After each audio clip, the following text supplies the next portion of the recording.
नमस्कार मंडळी, आगरी मेजवानीमध्ये तुमचं स्वागत आहे। तर आज आपण करणार आहोत करपाली फ्राय।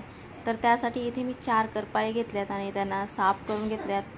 त्यांचं डोकं आणि त्यांना जे पाय असतात ते काढून त्याच्यात जो धागा असतो तो देखील काढलेला आहे।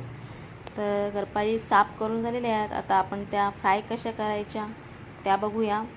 तर करपाल ही खायला खूप चविष्ट असते।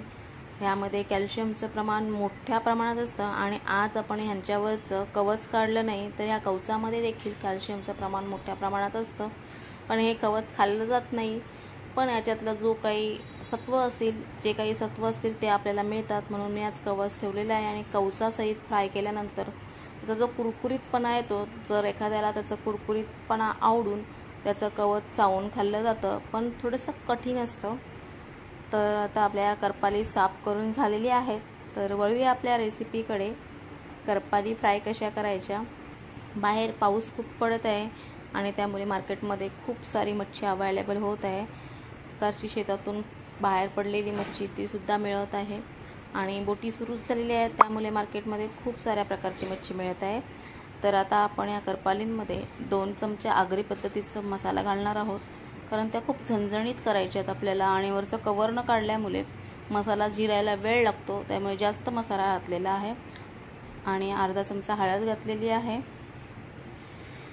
हळद घातल्यानंतर त्यामध्ये आपण थोडंसं कोकमाचं आगळ घालूया। जर तुमच्याकडे आगळ नसेल तर तुम्ही लिंबाचा रस घातला तरी सुद्धा चालेल। म्हणजे जवळजवळ पाव चमचा आगरी पद्धतीचं गरम मसाला घालूया, किंवा ते काही नसेल तर तुम्ही साधा चिंच घातलीत, चिंचेचा कोळ घातला तरी सुद्धा चालेल। तर आता आपण यामध्ये थोडंसं हिंग घालूया। इथे मी पाव चमचा हिंग घातलेला आहे। हिंग हे पचायला खूप हलकं असतं आणि ह्या हळद मीठ मसाल्यामध्ये हिंगाची चव खूप सुंदर लागते। चवीपुरतं मीठ घालूया। अगदी घरात अवेलेबल असणारे सर्व साहित्य आपण घातलेलं आहे। आता हा मसाला आपण या करपाळींना व्यवस्थित लावून घेऊया। आता या करपालींचं आपण कवच काढलं नाही, म्हणून ह्यांना थोड्या वेळ मॅरिनेशनसाठी आपल्याला ठेवायचं आहे। तर 15 मिनिटं आपण मॅरिनेशनला ठेवूया, कारण वरचं कवच एक कठीण आहे। तर आता ही जी आहे करपाळ ती लोदूल आहे, म्हणजे तिचं जे वरचं कवच आहे ते कठीण नाही आहे, तर ती लवकर मॅरिनेट होईल। तर आता आपण ह्यांना 10-15 मिनिटं मॅरिनेशनला ठेवून देऊया।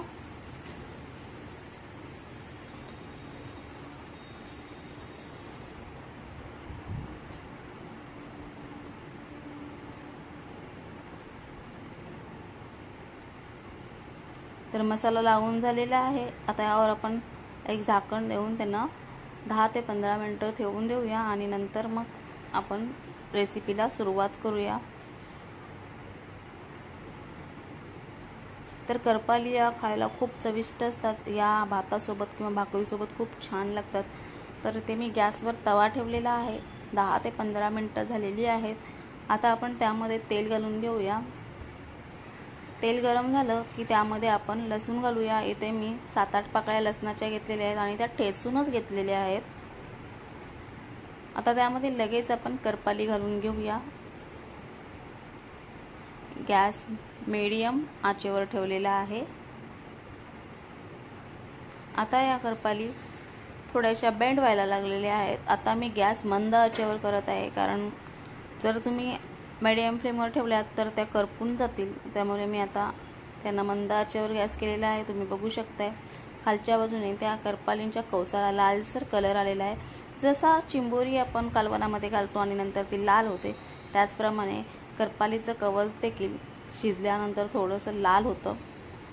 तर तुम्ही बघू शकताय मस्त लालसर कलर आलेला आहे। आता करपाली आपण उलटून घेऊया। त्यांना आपण जवळजवळ 4 ते 5 मिनिटं मंद गॅसवर फ्राय करून घेतलेले आहेत। आता ही जास्त जी गोल झालेली आहे ती होती लोदूल करपाल। लोदूल म्हणजे तिच्या जे वरचं कठीण कवच असतं ते गेलेलं असतं, सोडून दिलेलं असतं आणि तिला ते नवीन कवच तयार झालेलं असतं, त्यामुळे ते कवच खूप नरम असतं।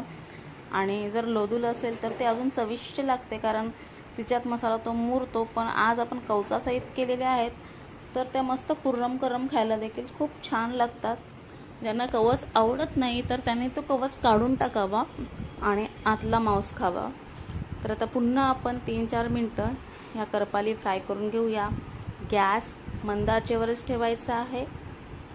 तर तुम्ही बघू शकताय करपाली फ्राय झालेले आहेत, 3-4 मिनिटं झालेली आहेत। आता त्यावर आपण कोथिंबीर घालून थोडासा पुन्हा मी लिंब पिळत आहे, कारण त्याने अजून चांगली चव लागेल।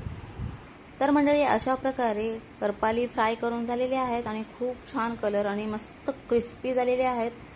ह्या करपाली तुम्ही स्टार्टर म्हणून किंवा भाकरीसोबत भातासोबत खाऊ शकता।